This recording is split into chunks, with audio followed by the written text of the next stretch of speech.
Pedro. Tengo 62 años, 2 manos de taller callosas y un corazón que ha soportado más de lo que me gustaría recordar. Pero de todos los golpes de la vida, ninguno fue tan profundo como este. Mi propio hijo me llevó al bosque y me dejó allí, solo, sin comida, sin agua, sin dirección. Antes de irse se volvió hacia mí y me dijo, «¿Conoce al oso pardo?» ¿Alguna vez has imaginado escuchar algo así de alguien que creaste con tanto amor?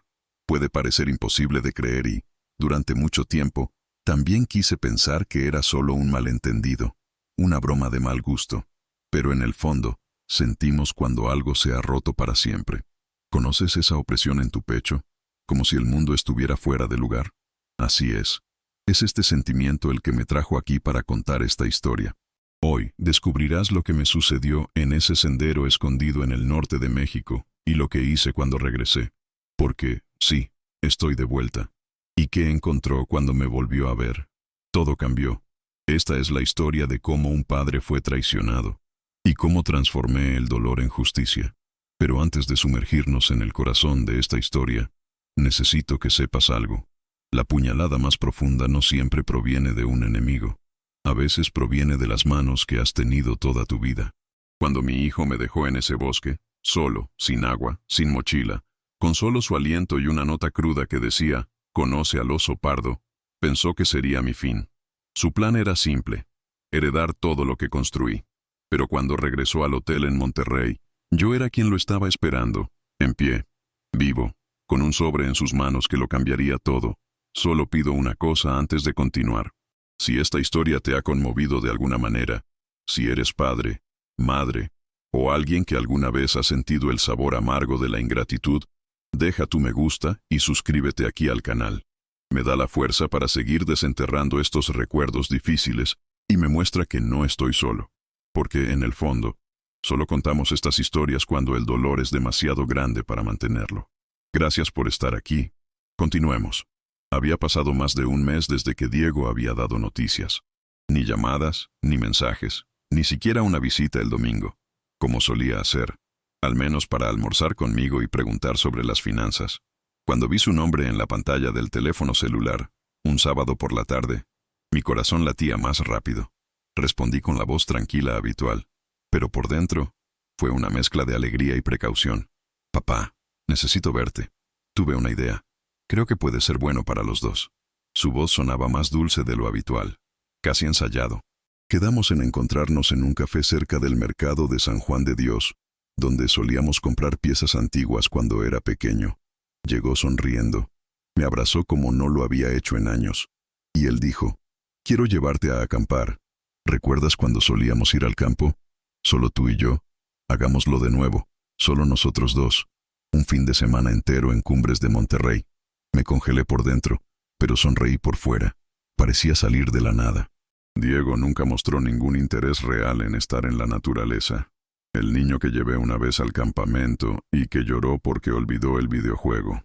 Y ahora quería meterse en el bosque conmigo. Extraño, por decirlo menos. Aún así, quería creerlo. Tal vez fue un signo de reconciliación.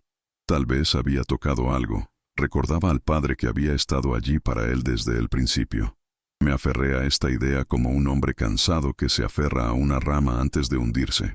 «Ya compré todo», dijo, sacando un papel doblado de su bolsillo con los detalles del vuelo, la reserva del auto, incluso el nombre del hotel en Monterrey. «Solo tenemos que irnos el jueves. Yo me encargo de todo». Estaba demasiado emocionado, demasiado concentrado. Cuando le pregunté por qué tenía tanta prisa, respondió que los días de campamento en el parque eran limitados y que si no íbamos esa semana, perderíamos la oportunidad. Algo no cuadraba. Y sin embargo, seguí diciendo que sí. Corto. Por dentro me dolía el pecho. El amor de un padre es algo extraño, ¿verdad? Vemos la mentira en los ojos de nuestro hijo, pero queremos tanto que sea verdad que terminamos aceptándola de todos modos. Esa noche, solo en casa, miré las fotos antiguas. El pequeño Diego, sobre mis hombros, comiendo maíz en el Festival del Tequila. Diego estaba enfermo, con fiebre alta, y me senté a su lado sin dormir.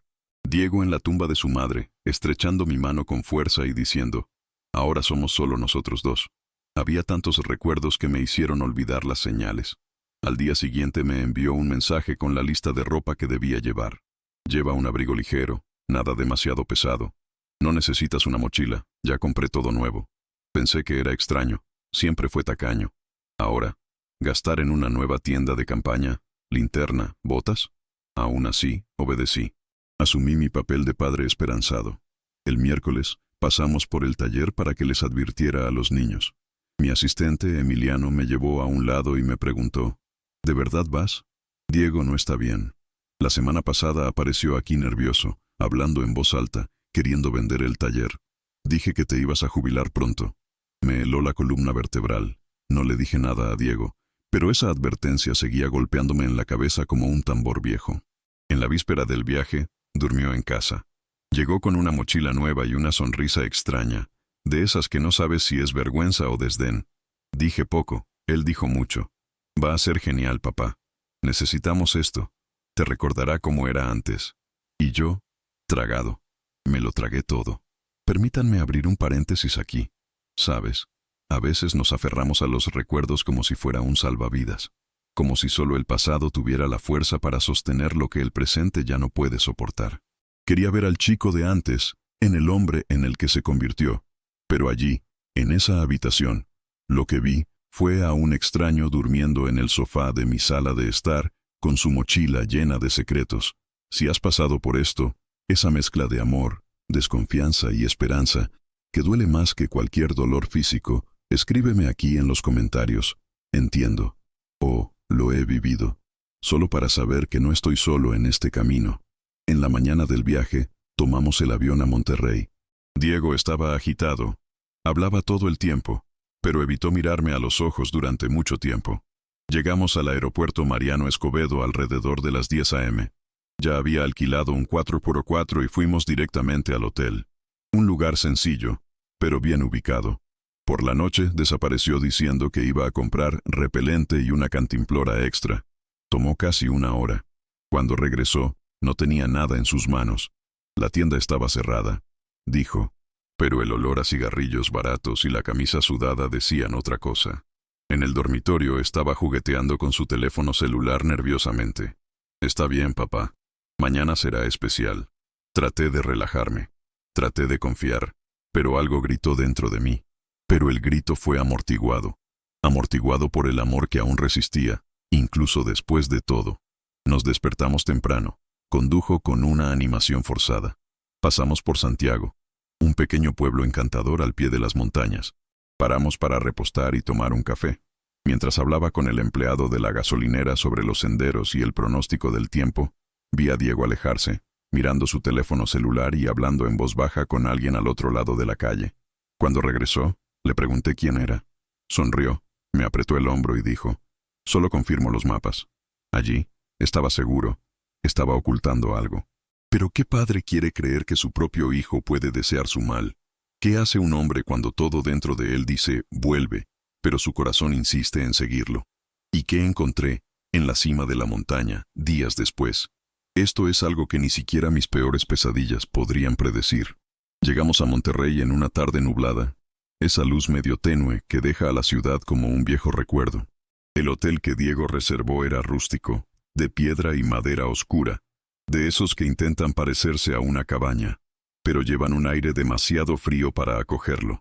Estaba cerca de la base del Parque Nacional, lo cual tenía sentido, pero el lugar tenía un silencio espeluznante, como si estuviera esperando que algo sucediera.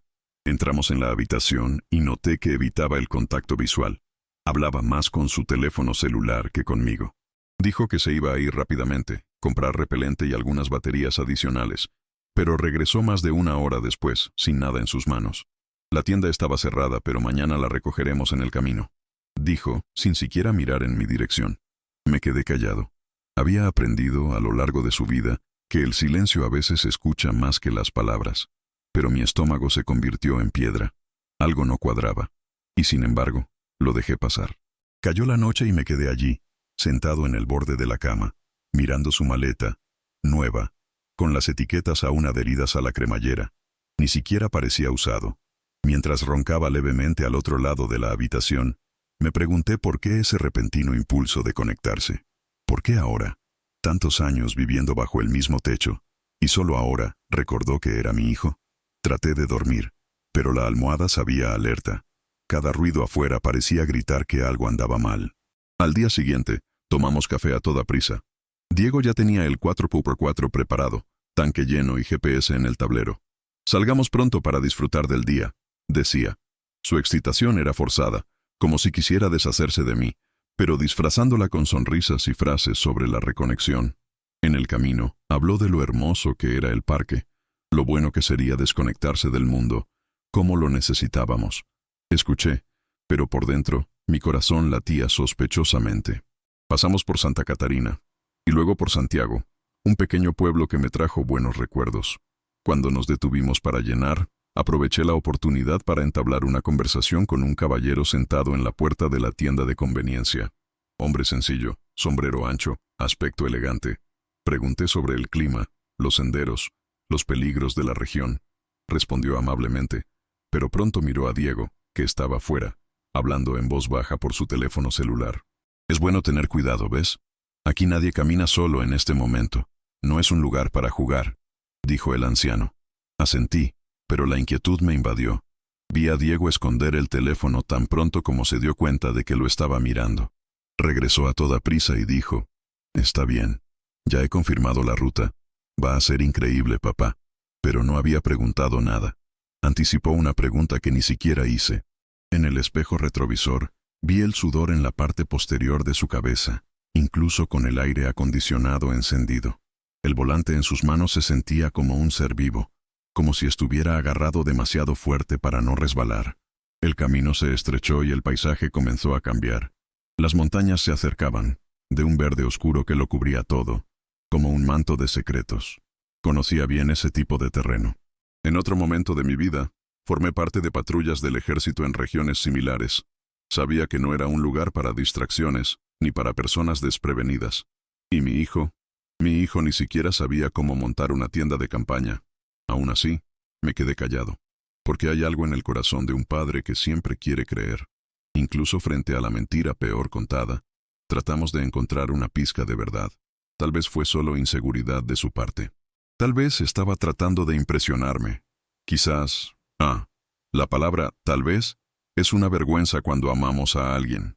Allí, en ese camino estrecho y sinuoso, entre Monterrey y la entrada al parque, comencé a entender lo que decía mi madre. Cuando el silencio de alguien pesa más que el ruido, es porque se esconde más de lo que parece. Y el silencio de Diego en ese volante ya era un grito, pero nada, absolutamente nada, me preparó para lo que haría a la mañana siguiente. ¿Y qué diría? Me perseguirá hasta el último día de mi vida. ¿Sabrías reconocer la traición cuando te mira a los ojos y sonríe? Porque tardé demasiado, y pagué un alto precio por ello. Salimos temprano al día siguiente, antes de que el sol diera una señal. Diego conducía con esa prisa muda de alguien que no quiere hablar. Estaba mirando el paisaje a través de la ventana, sintiendo el olor de las montañas mezclado con el viento frío. Cuando entramos en el camino de tierra que conducía a la entrada del parque, ya no se escuchaba nada, solo el crujido del automóvil en los agujeros y el canto de los pájaros escondidos entre las ramas. En la entrada, fue directamente al portero, firmó los papeles con el guardabosques sin consultarme y eligió el sendero más largo. Sendero Pedra Branca, ruta aislada, hermosa vista desde allí arriba, dijo. Pero conocía esa ruta, duro, traicionero, mal señalizado. Evitado por los campistas de fin de semana. Era para personas experimentadas. Y allí, solo uno de nosotros sabía lo que estaba haciendo. Comenzamos la escalada con mochilas pesadas a la espalda. Es decir, el mío, pesado. El suyo, casi vacío. Llevaba una tienda de campaña, cuerdas, utensilios, primeros auxilios, agua, mientras que él solo llevaba una manta y una linterna. «Déjame llevarlo, papá. Tienes la edad suficiente», dijo riendo, pero me di cuenta del peso de lo que quería decir. No tuvo cuidado. Era una burla disfrazada de bondad. Ese comentario me dolió más que la escalada. El sendero era estrecho y el terreno resbaladizo. Diego se quejaba todo el tiempo. Esas botas tan apretadas. Este sol está matando. ¿Cuánto queda? Respondí poco. Me concentré en dos tipos de lectura.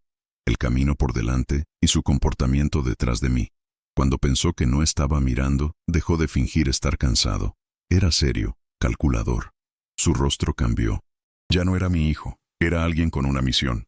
Y yo, fue el obstáculo.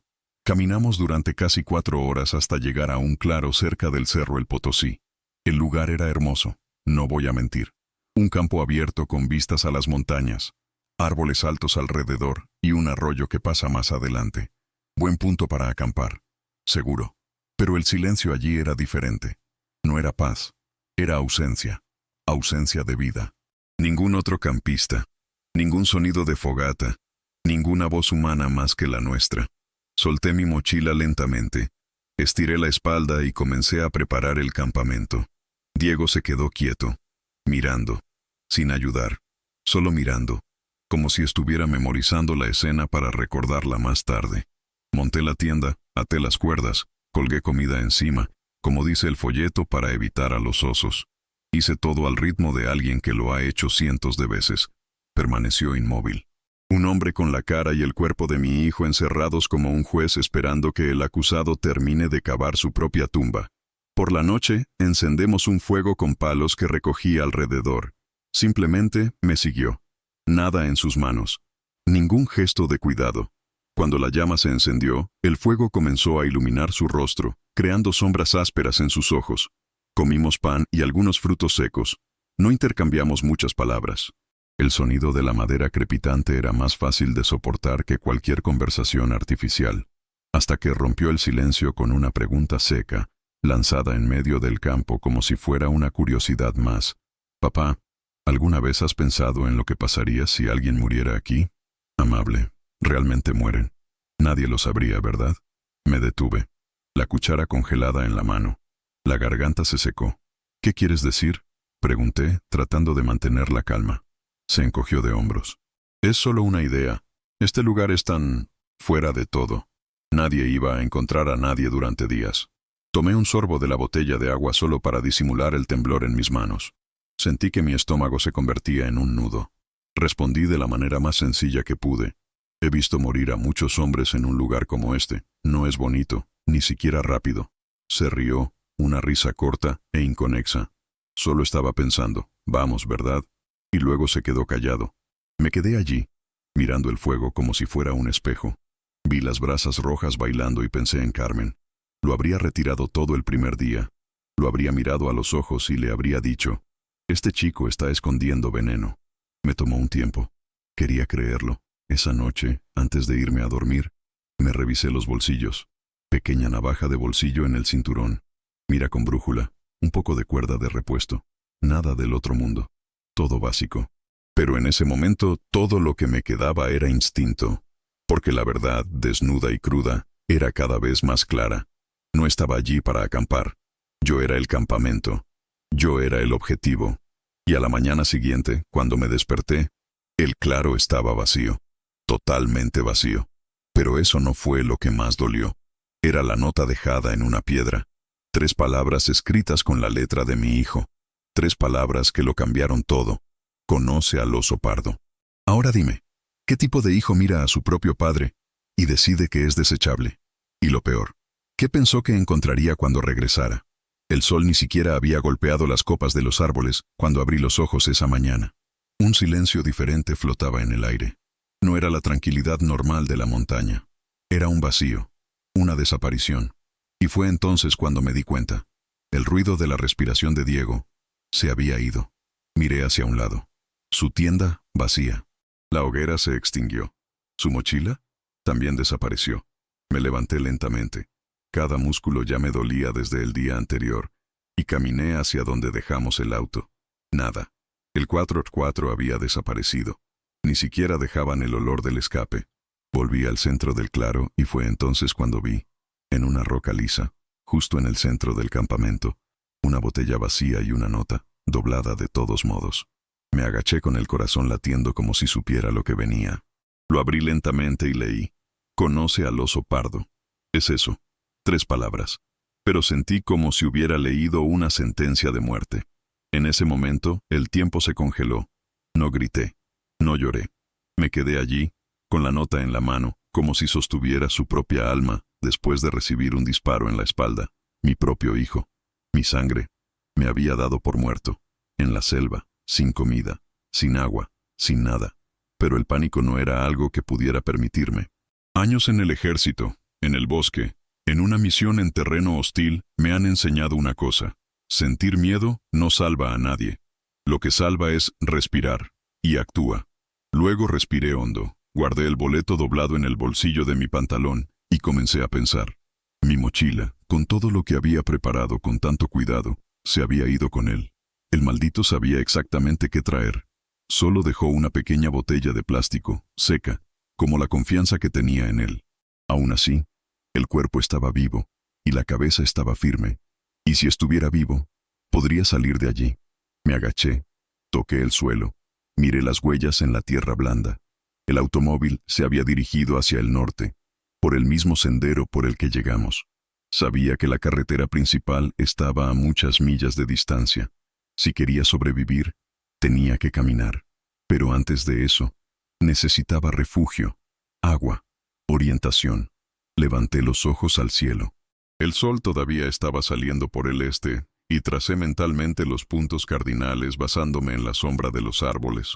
Recordé los mapas en la entrada del parque. Si seguía la fuente del arroyo que cruzaba el claro, probablemente encontraría un punto de referencia, tal vez un punto de referencia, una roca, un árbol que me recordara lugares seguros. Tomé mi navaja de bolsillo. Eso era todo lo que me quedaba, una hoja corta y un puñado de malos recuerdos. Pero a veces, eso es todo lo que un hombre necesita para seguir caminando. Las primeras horas fueron las más difíciles. El terreno no ayudó. Las piedras sueltas, las ramas secas, el viento frío golpeando su rostro. Cada paso era una mezcla de dolor e indignación. Caminé y traté de entender. ¿Dónde me equivoqué? ¿En qué momento de nuestra historia mi hijo dejó de verme como padre y comenzó a verme como un obstáculo? ¿He mimado demasiado? ¿He tratado de proteger tanto que olvidé enseñar lo esencial? Estas preguntas me carcomían por dentro, pero lo seguí, paso a paso, porque si me detuviera, habría ganado. Y no soy un hombre que caiga fácilmente, más aún para un niño que pensó que podía enterrar a su padre sin siquiera cavar la tumba. Y mira, ya que estoy aquí abriendo mi corazón contando mi historia, si estás escuchando, deja un me gusta en este video y suscríbete al canal, porque todavía tengo muchas cosas guardadas para contarte. Porque esto es lo que viví, fue solo el comienzo. Lo que vino después, nadie está preparado para escucharlo. Poco a poco, reconocí las señales del sendero que cruzamos el día anterior. Una rama rota aquí, una piedra con una marca de bota allá. Comencé a marcar mi camino también, arañando troncos, rompiendo ramas, porque si salía mal, al menos dejaría rastro. Alguien del guardabosques pasaba. A media tarde, escuché un sonido que me dio esperanza. Agua corriente. Corrí hacia el arroyo y me mojé la cara. Bebí con calma. Me lavé los brazos. Me arrodillé allí y le di las gracias. Era poco, pero en ese momento, parecía un milagro. Lo seguí durante horas, sin parar, hasta que escuché un sonido distante, débil, pero diferente. Motores. Varios. Eso me golpeó como un rayo. Alguien estaba cerca. Gente. Vida. Y no iba a desperdiciarlo. Corrí entre los arbustos, rasgándome los pantalones, rascándome los brazos, sin pensar. Cuando salí al campo abierto, vi a 4 hombres en motocicletas, descansando. Me miraron asustados, como si fuera un fantasma.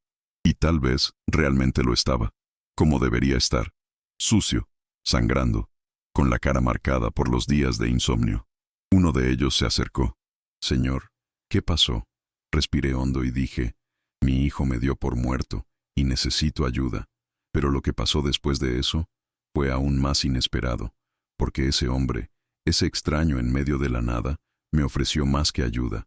Me dio la oportunidad de volver con dignidad y con un plan que iba a cambiarlo todo. ¿Quieres saber qué era? Así que escúchame bien, porque el tiempo del giro apenas comenzaba. Ese hombre que se acercó a mí en el borde del claro se llamaba Oliver. Rostro bronceado por el sol, mirada directa. Soy un ex guardabosques, dijo, con la firmeza de alguien que ha visto mucho en este bosque. ¿Te quedaste aquí? Simplemente negué con la cabeza. Las palabras aún no salían con fuerza. Los otros 3 hombres que lo acompañaban. biólogos de campo, todos de Monterrey. Me dieron agua, un trozo de pan, y me ayudaron a sentarme.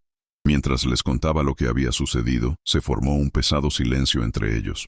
Cuando terminé, Oliver puso su mano sobre mi hombro y dijo: «No vas a morir aquí. Te sacaremos de esto. Pero primero, déjame hacerte una pregunta. ¿Solo quieres irte o quieres volver como un hombre completo?». En ese momento, algo dentro de mí se despertó, como si el viejo soldado, dormido durante años, hubiera abierto los ojos. Los biólogos tenían una ruta paralela, una especie de sendero de servicio utilizado por los empleados del parque, desconocido para la mayoría. En menos de 2 horas me llevaron de regreso a la base. Desde allí, un automóvil me dejó en el hotel en Monterrey, incluso antes del atardecer. Y allí, en esa misma habitación donde Diego pensó que iba a volver solo para recoger mis cosas, me senté frente al espejo. Su rostro estaba magullado, su barba sin afeitar, pero su mirada, el aspecto ya no era el mismo. Era la mirada de alguien que sobrevivió a su propio hijo. Pero antes de que pudiera pensar en qué hacer, mi cuerpo cedió. Dormí casi 12 horas seguidas. Me desperté en medio de la noche, con un sudor frío, con la imagen de la nota quemando mi mente: «Conoce al oso pardo». Me levanté, fui a la ventana del dormitorio y miré fijamente a la oscuridad, esa jungla que dejé atrás. Ella todavía estaba adentro. Cada ruido en el pasillo me hacía girar la cabeza. Cada sombra me recordó a los ojos de Diego, fríos, calculadores. A la mañana siguiente, fui directamente a la recepción del hotel y pedí un mapa impreso de la zona. Me senté con un café negro fuerte, como lo hacía en mi juventud, y tracé mentalmente todo el camino que tomé. El claro, el arroyo, el arco con las piedras lisas, y poco a poco, recordé el crujido de las ramas, las huellas que vi en el camino, las marcas de garras en los árboles. Era un área de depredadores. Osos pardos, sí, pero también coyotes, linces, incluso algunos informes de ocelotes. Y me dejó allí. Él lo sabía. Sabía dónde estaba parado. Conocía el riesgo. No fue un impulso, fue un cálculo. Mientras estudiaba el mapa, mi cabeza se remontó a hace mucho tiempo. Una misión en Chiapas. Perdido en la jungla después de una emboscada. Sin comunicación. 4 días en el bosque. Pura supervivencia. Fue allí donde aprendí a escuchar el silencio de los árboles, reconocer el olor a sangre en el aire, diferenciar el ruido animal del ruido humano. Y allí, en medio de la nada, sobreviví. Ahora, era mi hijo tratando de borrarme. Y lo peor es que pensó que ni siquiera tendría fuerzas para gritar. Miré hacia la esquina de la habitación. La mochila de Diego todavía estaba allí. Suyos. El que usó al salir, con una etiqueta y todo. Lo tomé, lo abrí lentamente. Tenía una muda de ropa limpia, un par de calcetines, una barra de proteínas y un papel arrugado con una lista de artículos tachados. Linternas, cuerda, encendedor, GPS. Todo comprado por él días antes del viaje. Metódico, frío, como alguien que prepara una expedición o un crimen. Cerré mi mochila y me senté de nuevo. Respiré hondo, porque sabía lo que tenía que hacer ahora. No se trataba solo de sobrevivir. No se trataba solo de salir vivo de allí. Era necesario desenterrar todo lo que intentaba ocultar, y para eso iba a utilizar lo que quedaba. Mi memoria, mi honor y un plan. Pero primero, tuve que volver a visitarlo. No es el Diego de ahora, pero el de antes. El chico que un día quería ser bombero, que me esperaba con los dibujos listos para que los pegara en la pared del taller. El niño que lloró en el funeral de su madre diciendo que me cuidaría cuando envejeciera. ¿Dónde se perdió este niño? ¿Dónde me perdí tratando de protegerlo de todo menos de sí mismo? Ese bosque allá arriba, con sus troncos retorcidos, con sus vientos helados y su ausencia de eco. No era solo un escenario, ella era un espejo. Y todo lo que vi reflejado allí era la versión más cruel del vínculo que una vez llamamos familia. Y ahora que estaba de regreso, ¿qué crees que iba a hacer con todo esto? ¿Tragar en silencio? ¿Volver a casa y fingir que no pasó nada? No, porque esa noche, frente al espejo, con el mapa en la mano y el recuerdo del silencio del bosque latiendo en mi pecho, decidí. Si pensara que podía enterrar a su padre en el bosque y volver a heredarlo todo, descubriría que la herencia que tuve que dejar era muy diferente. La pregunta era, ¿estaría dispuesto a escuchar lo que tenía que decir? Porque el reencuentro. Ya tenía una cita. Al final de esa tarde, mientras seguía el estrecho barranco que seguía el curso seco de un viejo arroyo, escuché un sonido que atravesaba el silencio del bosque como una navaja. Motores. 2, tal vez 3. Detenido. Me agaché por instinto, como en los viejos tiempos. Escuché atentamente, distinguiendo los ronquidos. Eran motocicletas de campaña, las utilizadas por el personal de investigación o la patrulla forestal. Me levanté lentamente y fui al encuentro del ruido. No corrí, ya no podía correr, pero caminé con firmeza, con mi cuerpo palpitando y mi alma encendida. En cuestión de minutos, vi las siluetas emergiendo de entre los árboles. Eran 2 hombres, ropa polvorienta, cascos colgados de mochilas. Uno de ellos, con barba gris y mirada atenta, me miró fijamente como si viera algo que no debería existir. «Señor, ¿es bueno?». La pregunta llegó rápidamente, pero sin juzgar. Simplemente respondí: «He estado mejor». Lo desmantelaron en el acto. Me dieron agua. Me ayudaron a sentarme en una roca. El mayor se llamaba Javier. El otro, Lucas. Eran biólogos. Estudiaron el comportamiento de los mamíferos en esa región del parque, especialmente los osos pardos. Cruel ironía del destino. Javier me miraba con ojos de soldado. En unos minutos, noté algo familiar en su camino. Postura, silencio, precisión. Y no tardó mucho en preguntar: «¿Sirviste?». Asentí. Estado de Chiapas. Patrulla fronteriza, 1985. Sonrió levemente. Reconocemos el nuestro por la mirada. Y ahí, en ese simple gesto, en esa conexión muda entre 2 hombres callosos, sentí algo que mi hijo no me había dado en años: respeto. Conté parte de lo que sucedió, no todo, lo suficiente para que entiendan la urgencia. Me dejaron aquí. Quiero irme antes de que se dé cuenta de que no funcionó. Javier no hizo demasiadas preguntas. Solo dije: resolvamos esto. Nos subimos a las bicicletas, una detrás de Lucas, otra detrás de Javier, y en menos de 2 horas, estábamos de regreso en la entrada sur del parque, donde dejaron un auto viejo con tracción para emergencias. Javier me entregó una camisa limpia, se quitó la suya y dijo: «Tómala, hoy hace mucho frío». Y lo fue. El viento del norte mordió la piel y la noche cayó sin piedad. En el camino de regreso al hotel, nadie dijo mucho.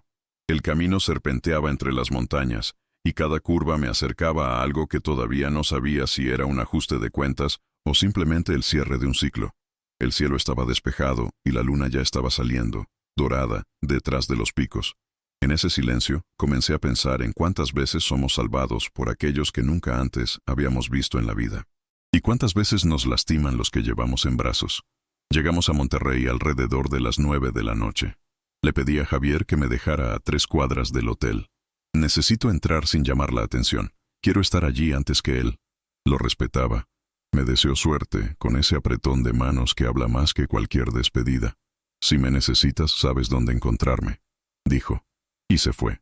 Entré por la parte trasera del hotel. Usé el ascensor de servicio. Pasé por el pasillo como un fantasma. Abrí la puerta de la habitación con la llave de repuesto que había guardado en la suela de mis zapatillas, una vieja moda de mis días de misión, y me encontré en esa habitación de nuevo. La sábana arrugada a su lado, el olor a desodorante caro, la toalla tirada en el suelo. Me miré en el espejo. Era otro hombre. No el Peter del taller, ni el Peter del campamento. Era un hombre atravesado por la traición, pero entero. En ese momento, me senté en el borde de la cama y escribí. Escribí todo. Detalles, horarios, palabras habladas, situaciones. No por enojo, sino por necesidad. Porque nuestra memoria, cuando está herida, necesita ser registrada. Y también porque sabía que esta historia, tarde o temprano, tendría que ser contada. Para alguien más grande, un juez, un abogado, o tal vez, para mí, un día, cuando la duda vino a visitarme a las 3 de la mañana. Saber, hay cosas que solo entendemos cuando las atravesamos. El mayor dolor no es el de ser dado por muerto. Es darse cuenta de que alguien a quien criaste para ser mejor que tú, eligió ser peor. Pero si has llegado hasta aquí conmigo, te lo ruego, sigue adelante. Porque el momento más notable de esta historia está por llegar. Lo que encontró cuando abrió la puerta del dormitorio es algo que ni él, ni nadie más, podría imaginar. Y por eso te pregunto, ¿estarías listo para enfrentar a tu propio padre, después de tratar de borrarlo del mundo? Porque pensó que iba a volver para limpiar el pasado, Pero lo que encontró fue el principio del fin. Esa noche, después de que Javier me dejó cerca del hotel, no dormí. Me senté en el sillón, me dolía el cuerpo, pero mi cabeza estaba más despierta que nunca. Cada segundo en el interior tenía un propósito. No quería que Diego me viera vivo. Quería que viera por primera vez en su vida en lo que se había convertido. Y esto no se hace con gritos, se hace con un espejo.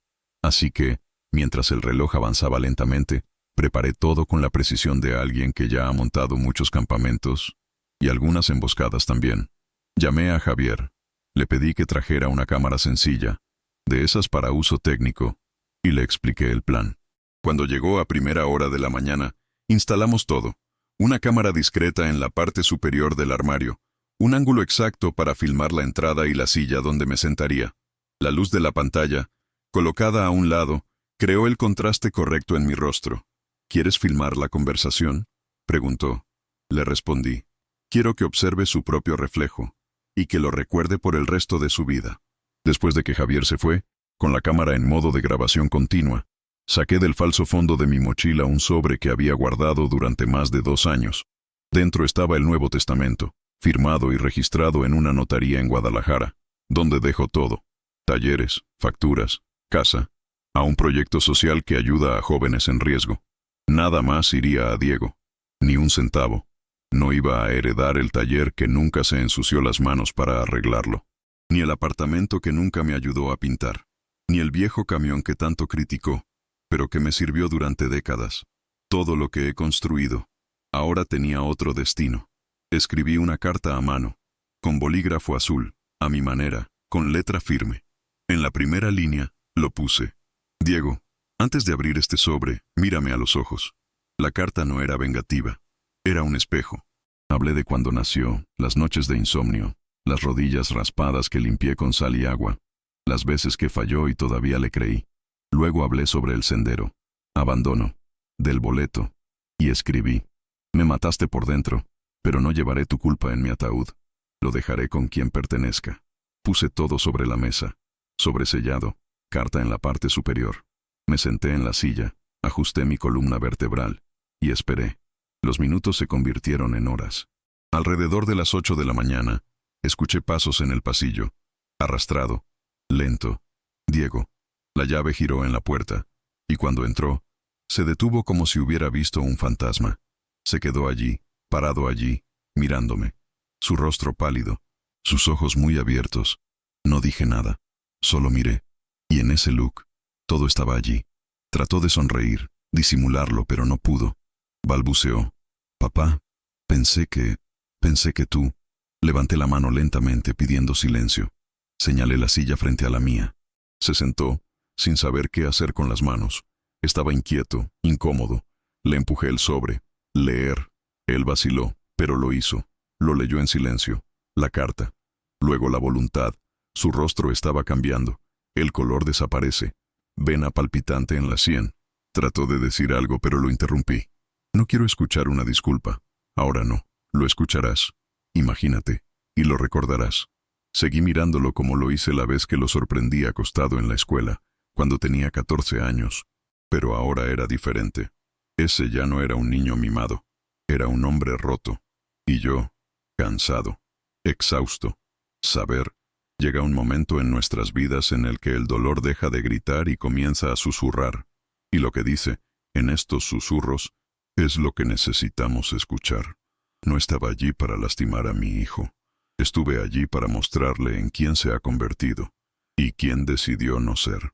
En este punto, si alguna vez has pasado por algo similar, si alguien a quien amabas te decepcionaba tan profundamente que te hacía dudar de ti mismo. Comentarios a continuación. Solo una palabra. Sé cómo es. Te entiendo. Es verdad. Porque nos encontramos en esos momentos. Nos reconocemos mutuamente en el dolor de los demás. Diego guardó silencio durante casi media hora. Leyó la carta más de una vez. El testamento, con la firma del notario, le pasó los dedos varias veces como si fuera una mentira. Y luego dijo, en voz baja: ¿me estás haciendo esto? Respiré hondo. No, Diego, te lo hiciste. Solo te estoy devolviendo. Bajó la cabeza. Se pasó las manos por la cara. Se quedó en silencio, pero sabía que quería hablar. Y cuando finalmente abrió la boca, lo que confesó allí en esa silla era más pesado que cualquier cosa que hubiera leído o escuchado en el bosque. Porque a veces, lo que nos mata no es abandono, es la verdad que viene después. Y ella estaba a punto de salir de su boca. Diego miró fijamente la mesa como si el sobre pudiera desaparecer si parpadeaba. El silencio en esa habitación era diferente de todos los demás que habíamos compartido. No era el silencio de una discusión, ni el silencio de los que no saben qué decir. Era el silencio del final, el final de un vínculo, el final de una ilusión, el final de la mentira que él sostuvo, y que yo, por amor, alimenté durante años. Deberías estar muerto, dijo. La frase salió baja, casi en un susurro, pero lo suficientemente clara como para cortar el aire como un cuchillo. No me sorprendió. Me quedé mirándolo. Firme, pero no lo estoy. Y dejé que las palabras cayeran pesadas entre nosotros. Continuó. No tienes idea de lo que pasé en esos 2 días. Pensé que había funcionado. Pensé que...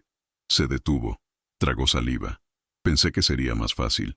Esas palabras ardían en mi pecho. No porque me sorprendieran, sino porque lo confirmaron. No se arrepintió. Solo fracasó. Hablé despacio, sin levantar la voz. No me dejaste en el bosque, Diego. Te has perdido dentro de ti mismo. Me miró con los ojos rojos, pero no estaba llorando. Era ira. ¿De mí? ¿De ti? Ni siquiera él lo sabía. Nunca me entendiste, papá. Siempre me trató como si fuera débil, dependiente. Negué con la cabeza. Te lo di todo. Buena escuela, intercambio, coche. Su habitación tenía más cosas que toda la casa en la que crecí. Golpeó la mesa con la palma de la mano. Me diste cosas, pero no me diste libertad. Siempre con una mirada crítica. Siempre recordándome por lo que pasaste. Estoy cansado. Respiré hondo. La calma era mi única arma. ¿Y por eso trataste de matarme? Miró hacia otro lado. No pensé que fueras sobrevivir. Me quedé callado. Y luego susurró como si tratara de justificarlo. Solo espera. Volvería y tendrías... Se ha ido. Eso me dejó sin aliento por un momento. ¿Cómo respondes a eso? ¿Cómo se enfrenta un padre a la idea de que su hijo planeó su muerte con el mismo cálculo que alguien hace para deshacerse de un mueble viejo? Tomé el sobre del centro de la mesa y se lo acerqué. Todo está ahí. Lo abrió con manos temblorosas. Leyó el testamento, la firma del notario, los sellos. Cuando llegó a la parte en la que decía que no heredaría nada, tiró el papel sobre la mesa. Me estás castigando por un error. Un grave error, sí, pero... Soy tu hijo. Levanté la ceja. El hijo no abandona a su padre para que muera entre el oso y la roca. Diego, esto no es un error. Esa es la elección. Y ahora tienes que lidiar con las consecuencias. Comenzó a hablar rápido, tratando de cambiar las cosas. ¿De verdad vas a preferir dar todo a extraños que a mí? ¿Vas a morir y dejar tu sangre fuera de todo? Sonreí, triste. Ya me has quitado la oportunidad de morir en paz, Diego. Ahora al menos viviré con dignidad. Fue entonces cuando vio la cámara. El reflejo en el espejo cumplió. Giró la cara lentamente y fijó su mirada en la lente de allí. Su expresión cambió. Se convirtió en odio. ¿Me grabaste? Asentí. No dejaste ningún testigo en ese claro. Pero ahora hay uno. Y ella te dirá cada palabra que dijiste. Diego se puso de pie. Caminó de un lado a otro. Se pasó la mano por el pelo. ¿Quieres destruirme? Me puse de pie por primera vez desde que entró. Me paré frente a él, ojo a ojo. No, quiero que te mires en el espejo y mira al hombre en el que se ha convertido, porque mientras sigas mintiéndote a ti mismo, vivirás atrapado en un desierto que no tiene salida. Cayó sentado de nuevo. Por primera vez, vi agua en mis ojos, pero fue desesperación, no arrepentimiento. ¿Y ahora qué? ¿Qué vas a hacer con él? ¿Vas a ir a la policía? ¿Vas a ir a la televisión? ¿Me vas a humillar? Tomé mi mochila, me la puse en el hombro y respondí, no necesito humillarte, lo has hecho tú mismo. Caminé hacia la puerta. Antes de irme, volví la cara y dije, lo querías todo, Diego, pero ahora no hay nada, ni mi nombre, ni mi herencia, y quizás lo peor de todo, ni mi confianza más. Trató de llamarme, pero yo ya estaba afuera. Pero poco sabía que esta no sería nuestra última reunión, porque lo que hizo en los días siguientes cambió el curso de todo lo que había planeado, y cuando descubrí lo que trató de hacer con los documentos, entonces, sí, Entonces llegó el momento de actuar para siempre, y de la manera que menos esperaba. Diego todavía estaba sentado, pero ahora tenía una mirada diferente en su rostro.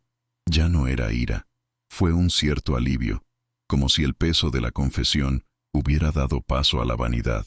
Y ahí es donde muchos se pierden. Piensan que el control es poder, cuando en realidad es debilidad disfrazada de coraje. Permanecí en silencio durante unos minutos, solo mirando. Luego me acerqué lentamente. Me senté de nuevo y comencé con una pregunta simple, que salió de mi boca como si fuera una conversación más entre padre e hijo. ¿Por qué, Diego? ¿Por qué? Se rascó la barbilla, miró al techo como si buscara poesía en lo que iba a decir. Porque estoy cansado. Me cansé de que me trataran como una carga. Estoy cansado de verte comandándolo todo, como si fuera eterno. No te diste cuenta, pero tu sombra me borró. Asentí. Continuó. Pensé, si desaparecieras podría respirar. Vivir sin este cargo, sin esta comparación. ¿Qué esperabas ganar con mi muerte? Pregunté de nuevo, en voz baja, sin enojo. Solo para que él hable. Y lo hizo. El taller, el dinero que conservas, la casa, el nombre. Todo lo ayudé a construir, de alguna manera. Todo lo que es mío por derecho. En ese momento, se rió. Una risa corta, nerviosa pero real. Siempre pensaste que era débil, pero tú eras débil, padre, por no ver nunca que también soy un hombre. Luego me recosté en mi silla y lo dejé ir, porque el ego, cuando se infla, habla más de lo que debería. Investigué los senderos. Fui a foros de campistas, estudié el mapa durante semanas. Elegí la zona del Cerro El Potosí porque las patrullas son débiles allí. Solo hay vigilancia aérea 2 veces por semana.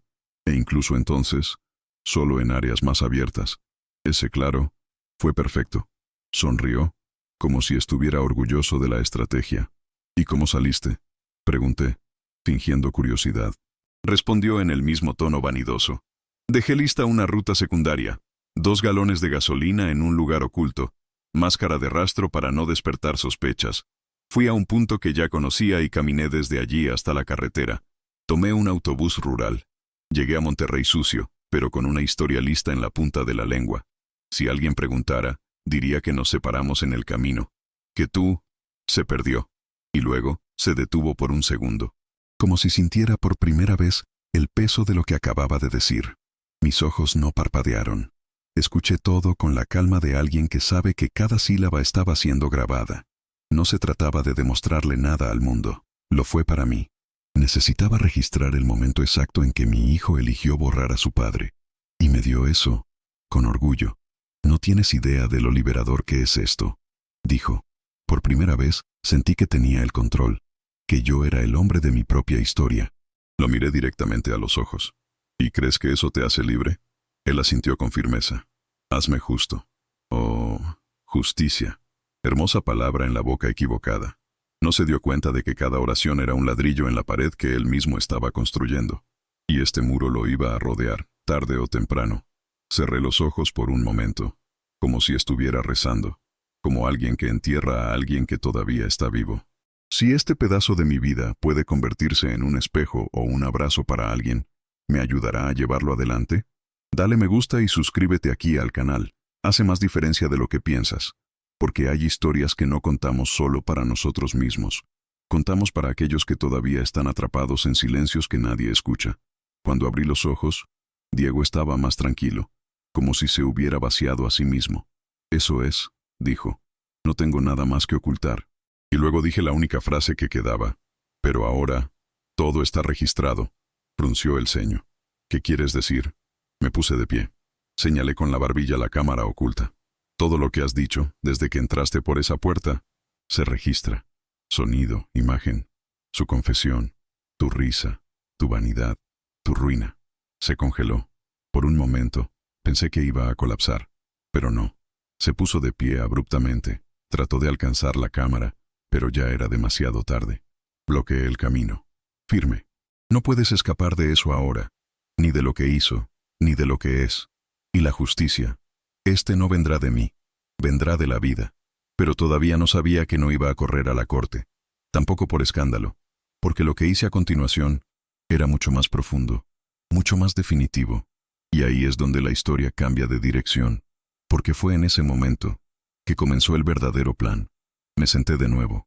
No porque estuviera cansado, el cansancio había estado viviendo en mí durante mucho tiempo, sino porque necesitaba que entendiera que, a partir de entonces, todo cambiaría, ni con escándalo, ni con violencia, pero con el tipo de silencio que entierra los lazos que nunca vuelven a florecer. Todavía estaba de pie, tratando de entender qué pasaría. Todavía pensaba que podía explotar, gritar, levantar la mano, desempeñar el papel del padre furioso, pero no. Lo miré con una calma que solo llega cuando el amor se vacía, y dijo, no voy a gritar, no voy a batear, pero necesitas saber que moriste por mí. Dio un paso atrás, como si mis palabras tuvieran el peso de una piedra. Papá, no digas eso. Intentó, pero ya no era el padre que él conocía. Diego, te enterré en ese sendero. Lo que queda aquí es solo un recuerdo. Me levanté, caminé hacia la ventana. La vista de Monterrey por la noche era hermosa. Las luces de la ciudad latían como si nada hubiera pasado. Y tal vez realmente no lo hizo, a los ojos del mundo. Pero dentro de mí, lo que sucedió allí fue una muerte. El más cruel. Aquel en el que el cuerpo sigue caminando, pero el vínculo muere. Me quedé allí, viendo pasar los autos, las luces parpadeando, y pensé en la primera vez que cargué a Diego en mi regazo, en el Hospital San José. Era tan pequeño, cabeza cubierta de cabello oscuro, como la de su madre. Carmen lloró, riendo. Temblaba, pero sonreía. Será bueno, será justo, le dije ese día. Recordé la primera vez que usó uniforme, la mochila roja, las veces que corrí al amanecer a comprar medicamentos cuando tenía fiebre, de las historias que inventé para que durmiera. Siempre decía que su madre era una estrella que nos cuidaba. Y ahora, esa estrella también debe haber estado apagando sus ojos. ¿Por qué no me entregas a la policía pronto?, preguntó, con la voz quebrada. Porque ya estás atrapado donde más duele, respondí, dentro de sí mismo. Caminó en círculos alrededor de la habitación, como si esperara una puerta de salida, pero la salida ya no era mía. ¿Crees que lo que hice fue imperdonable?, preguntó, casi como si quisiera escuchar que no lo era, pero no respondí, porque el perdón, cuando viene forzado, es solo una mentira más entre muchas. Saber, hay dolor que no grita. Ella simplemente se sienta a nuestro lado y se queda allí, hecho de sombra. Lo peor de la soledad es estar en la misma habitación con alguien a quien amabas tanto, y ya no reconocer ni siquiera el tono de su voz. Y si has llegado hasta aquí conmigo, créeme, el momento más notable de esta historia aún no ha llegado, porque lo que hice después, cuando regresé a Guadalajara, fue lo que selló todo de una vez por todas. Fue allí donde dejé de ser el padre que esperaba, y me convertí en el hombre que reacciona. En esa habitación de hotel, entre la ventana y la puerta, entre los recuerdos y el luto, me di cuenta de que la sangre, por sí sola, no vale nada. Lo que conecta a padre e hijo es el respeto, el cuidado, la verdad. Y todo eso lo rompió. Cuando trató de acercarse, tal vez para pedir algo, tal vez por impulso, solo dije, no lo toques. Y fue la última palabra que intercambiamos esa noche. Pero lo que hizo al día siguiente mostró que su caída aún no había tocado fondo. Porque cuando un hombre está desesperado, cava más. Y lo que hizo Diego se fue a cavar. Y rápido. Al día siguiente, con la misma camisa arrugada que la noche anterior y círculos oscuros debajo de los ojos que me pesaban en la cara, tomé un taxi hasta el barrio de Obispado, un lugar tranquilo en Monterrey, donde las casas antiguas parecen guardar secretos. Allí, en un edificio discreto con ventanas de madera y el silencio de una biblioteca, estaba la oficina de la doctora Valentina Aguirre. La conocía desde hacía años. Ella fue la que se encargó de los papeles cuando vendí mi primer taller y quien ayudó con el inventario después de que Carmen se fue.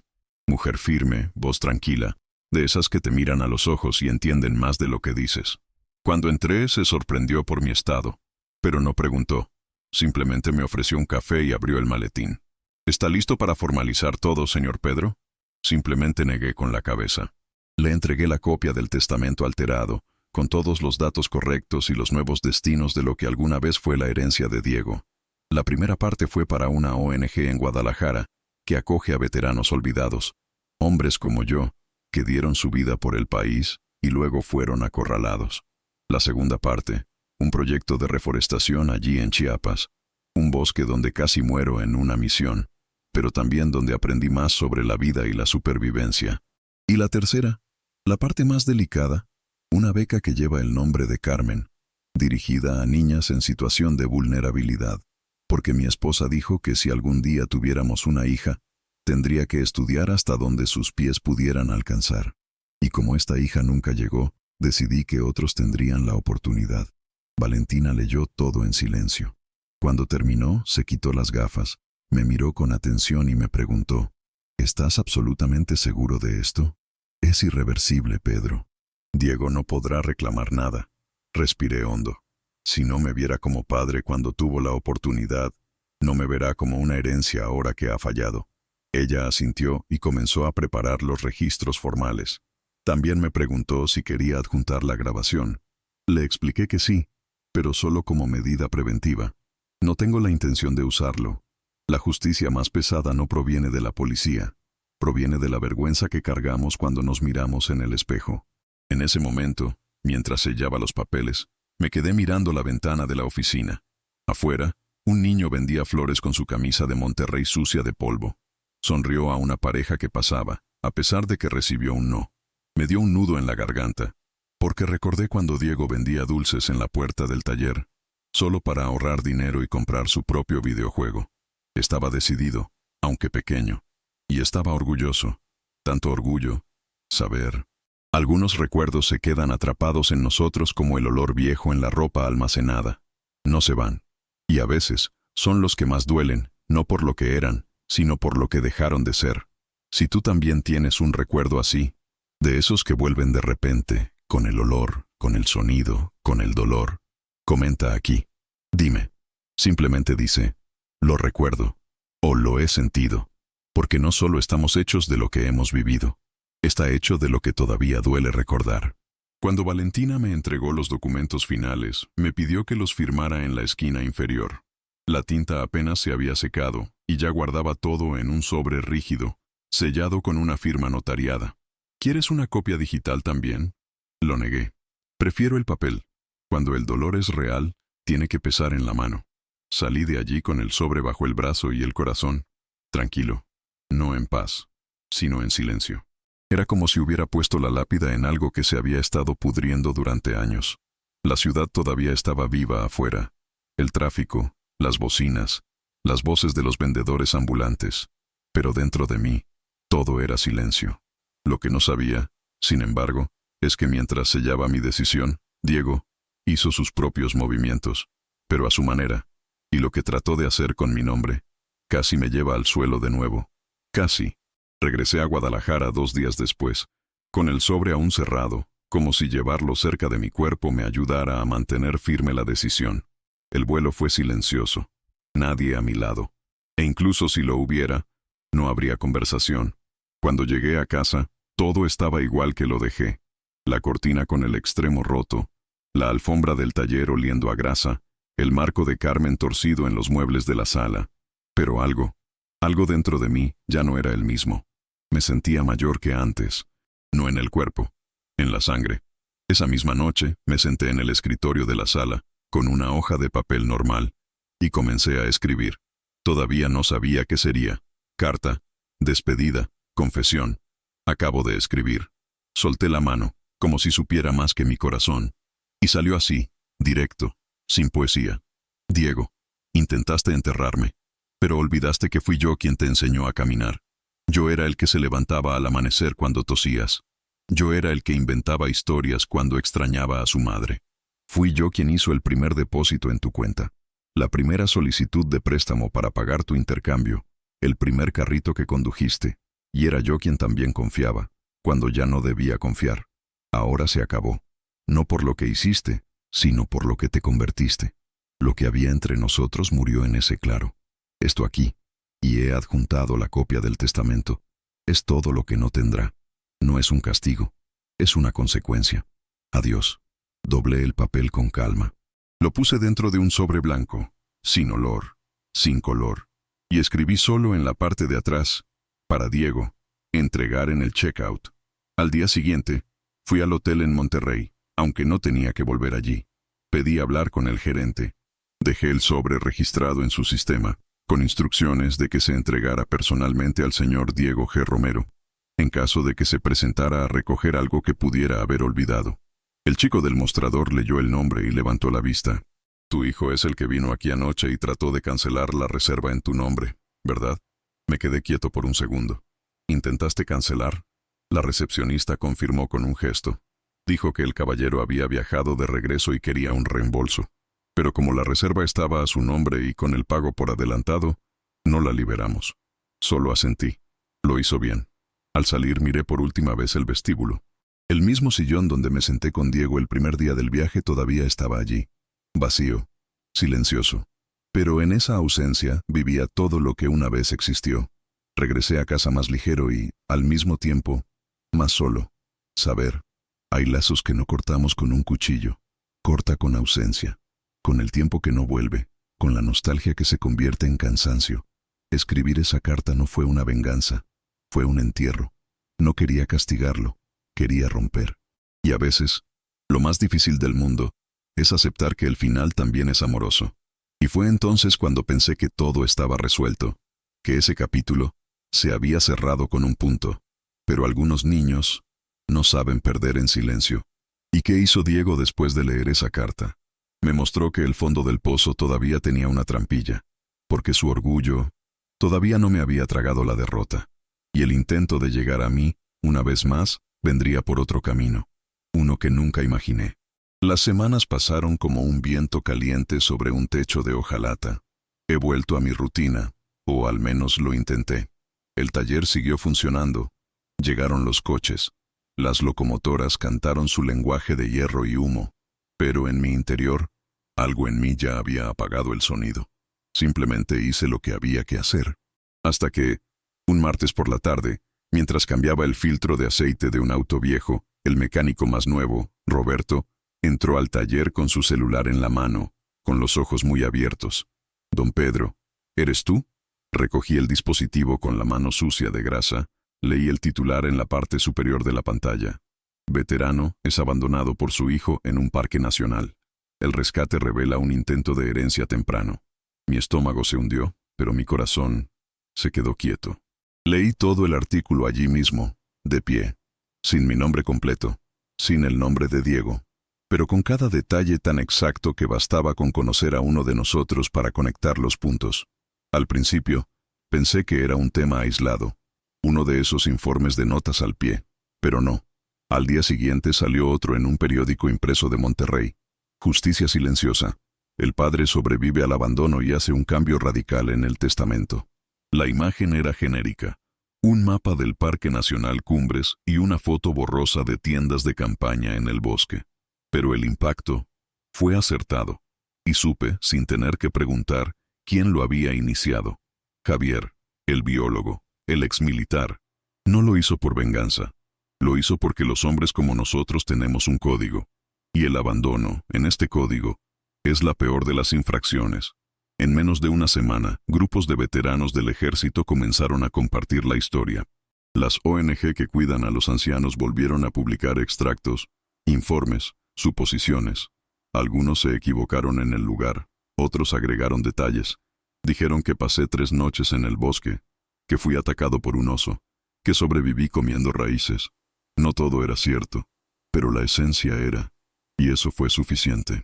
El lunes siguiente, una vieja amiga de Carmen, la señora Pilar, me llamó diciendo que había visto a Diego entrar corriendo a una cafetería y salir segundos después, con los ojos bajos, como si huyera de algo. Pedro, creo que la gente lo está reconociendo. Me quedé callado al teléfono. Y agregó, se le vio con el mismo abrigo que en la foto de Monterrey. La gente no olvida una historia como esa. Y luego comenzaron las pérdidas. Primero, el puesto de relaciones públicas en la empresa de turismo ecológico donde trabajaba Diego. La Junta lo retiró indefinidamente, hasta que el polvo se asentó. Luego, las invitaciones, las partes, cenas con amigos de la universidad. Poco a poco, se convirtió en persona non grata en círculos donde alguna vez fue bienvenido. Porque, ya ves, hay algo que el dinero no puede comprar, la confianza.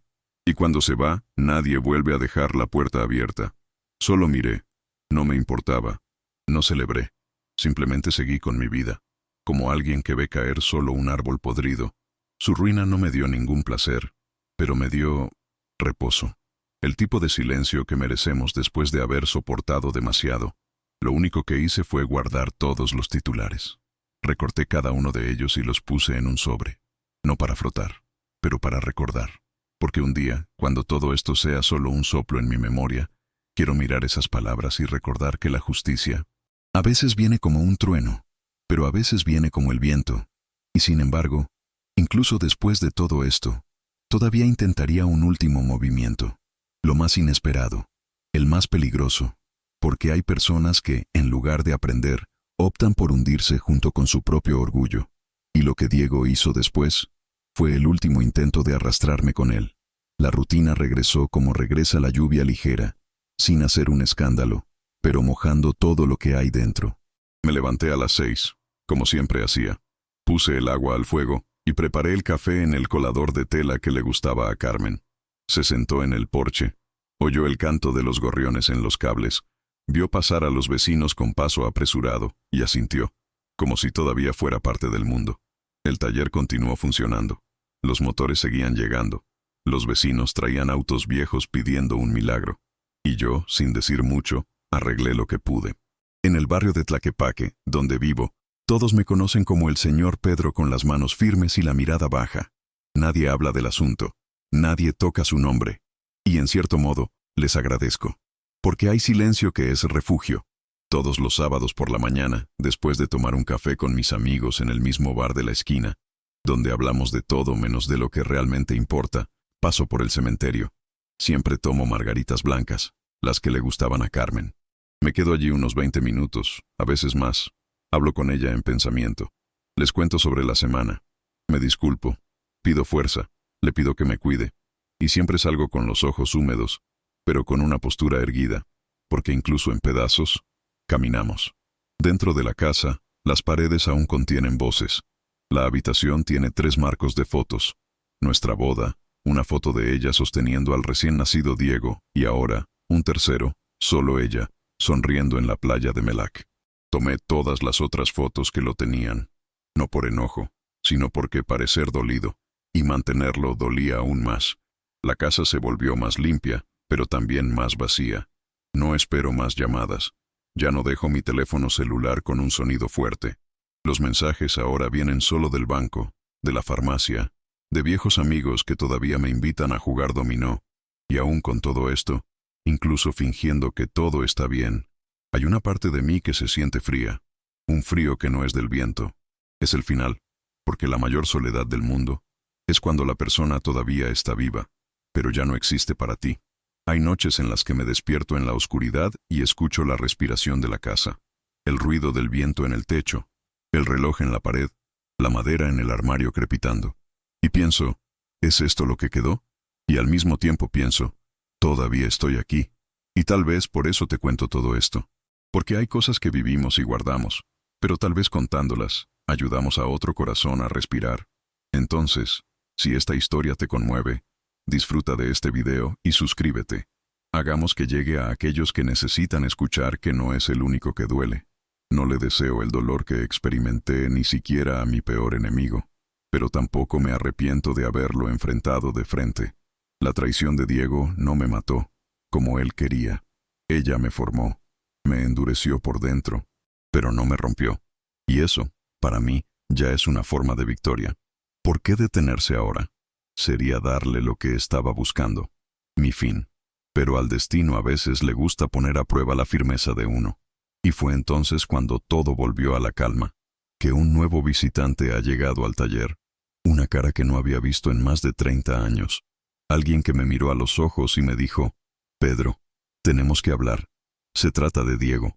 La primera vez que noté algo diferente fue un domingo por la mañana, cuando fui al mercado a comprar tomates y queso fresco. Un joven con gorra, con auriculares colgando del cuello, me miró durante unos segundos más de lo habitual. Cuando pasé, se quitó el teléfono y dijo en un tono bajo, casi respetuoso, «Eres el hombre del bosque, ¿verdad?»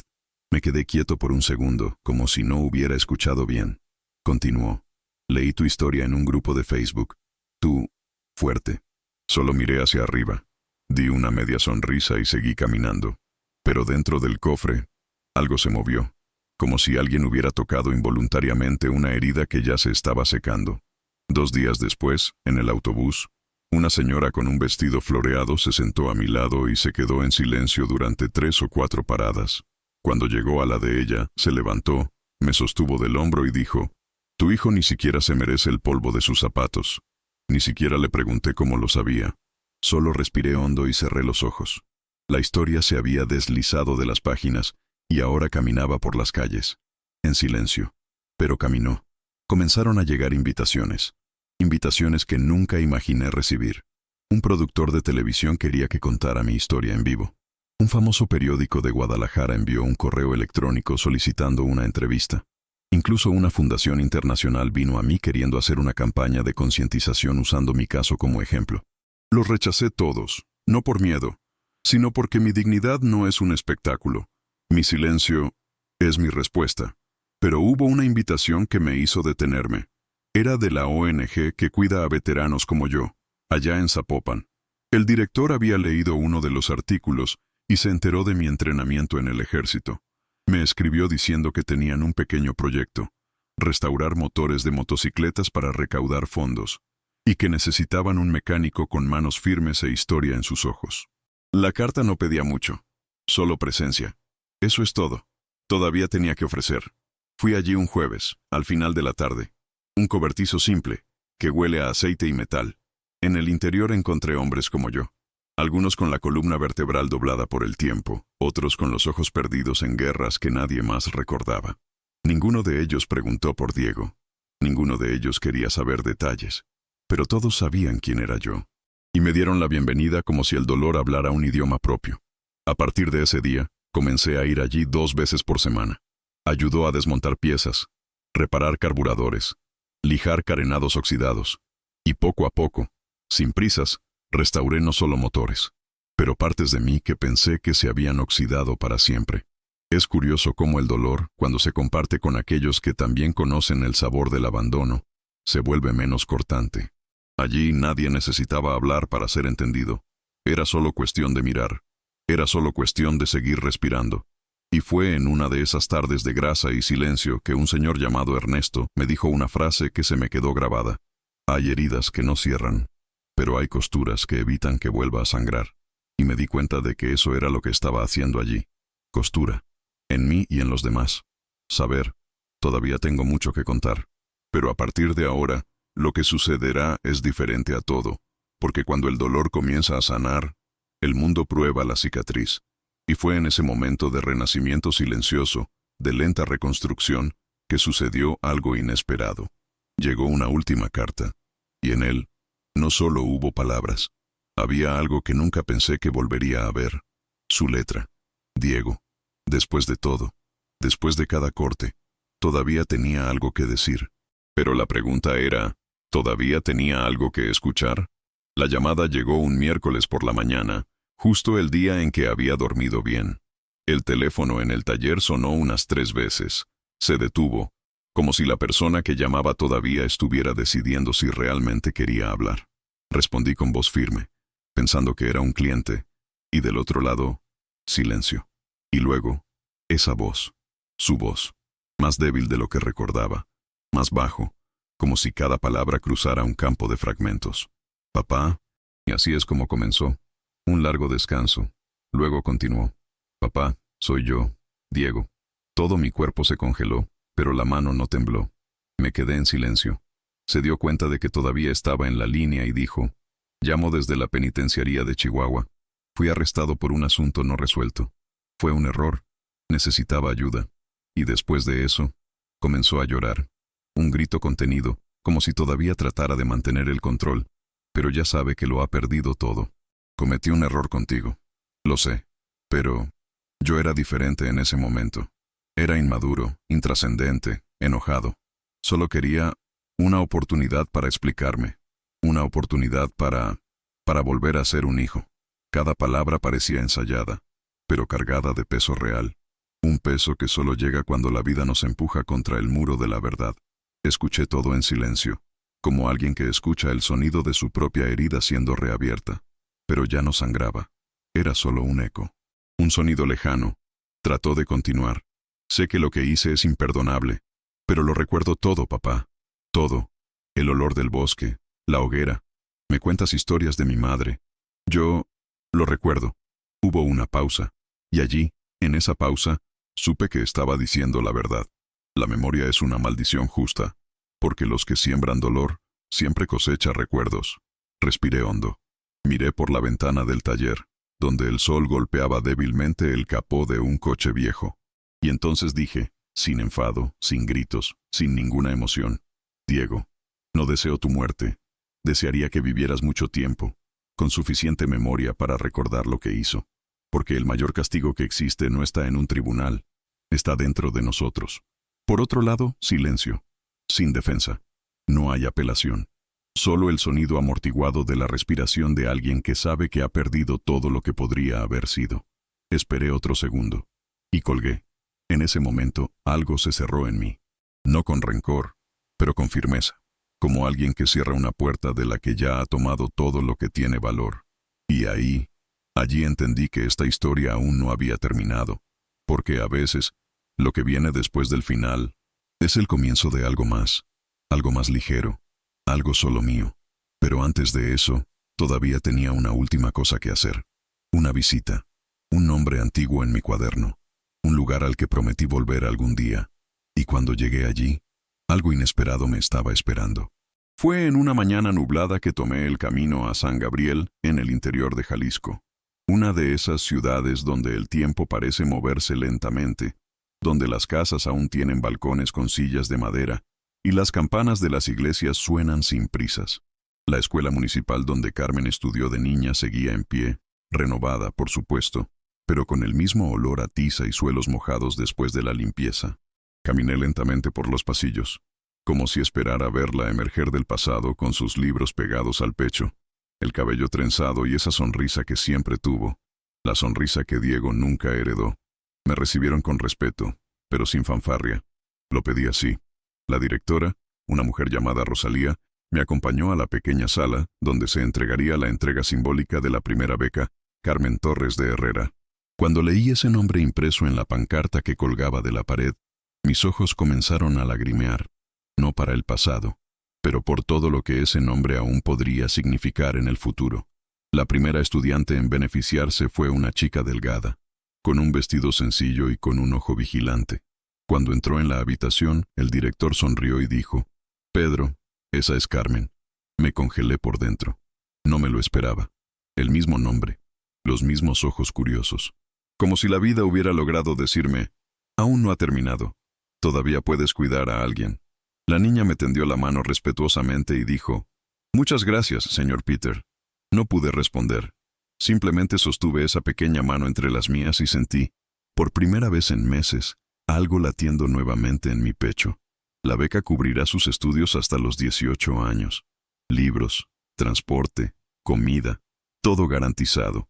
Y más que eso, una promesa. Que el nombre de mi Carmen no sería recordado solo como esposa o madre, sino como la raíz de algo más grande, de algo que crece. Eso florece. Fue allí, en esa escuela, donde lloré.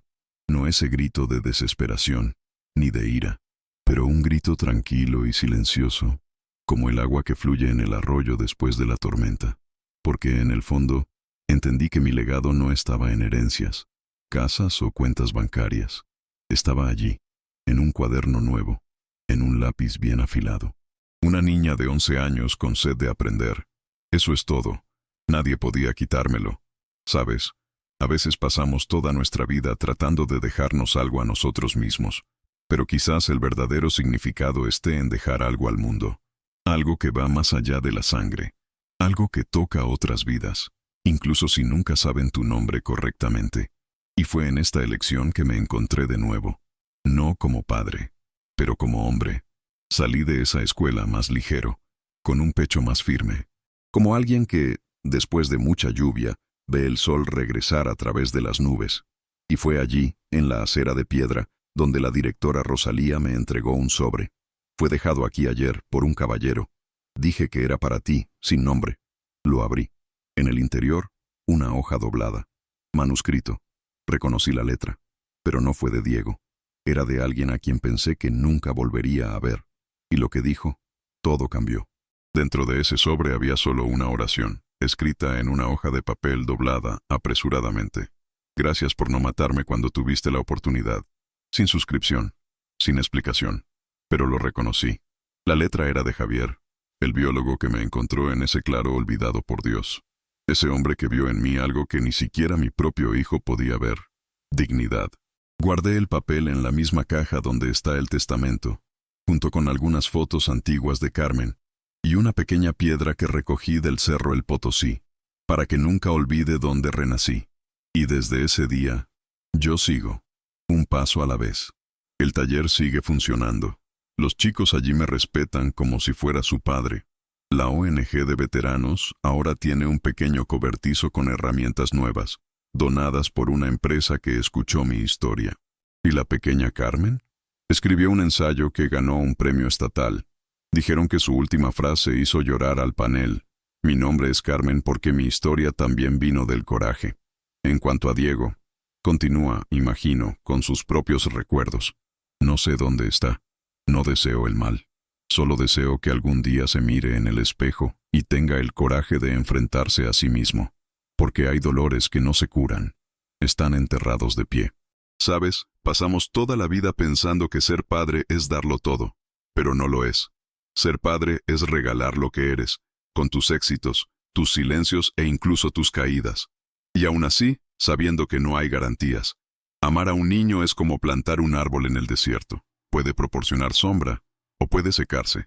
Y si se seca, no nos culpamos a nosotros mismos. Simplemente aprendemos. Lo que he experimentado me ha enseñado que la mayor fuerza que puede tener un hombre no está en sus puños, sino en la firmeza con la que sostiene su propio corazón cuando todo se desmorona. Y, sobre todo, me enseñó que a veces el final de un vínculo de sangre es el comienzo de un vínculo con el mundo. Si te has quedado conmigo hasta ahora, muchas gracias. Contar esta historia fue como abrir una vieja herida, pero también como limpiar el pecho para respirar mejor. Y sí, de alguna manera, este pedazo de mi vida encontró eco dentro de ti. Deja un me gusta ahí, porque para mí, este me gusta es como un abrazo. Una forma de decir, escuché, sentí, estoy contigo. Y si quieres volver para ver más historias, suscríbete al canal. Es como acercar una silla y prometer volver para el próximo café. Comenta a continuación qué ciudad estás viendo. Será genial saber de dónde vienen estos looks que me acompañan. Y también activa la campana. De esa manera, no se perderá cuando el café se vuelva a preparar. Y mira, si te gustó esta historia, lo que viene a continuación también te conmoverá. Hay otra historia aquí en el canal que realmente quiero que sepas. Es de un hombre que fue engañado por su propia nieta, pero dejó una nota que lo cambió todo. No te vayas todavía. Escucha la próxima historia real que aparecerá en la pantalla. Recuerda siempre, cada arruga cuenta una historia, y cada historia tiene una fuerza. Mira el siguiente video aquí en el canal con otra historia increíble.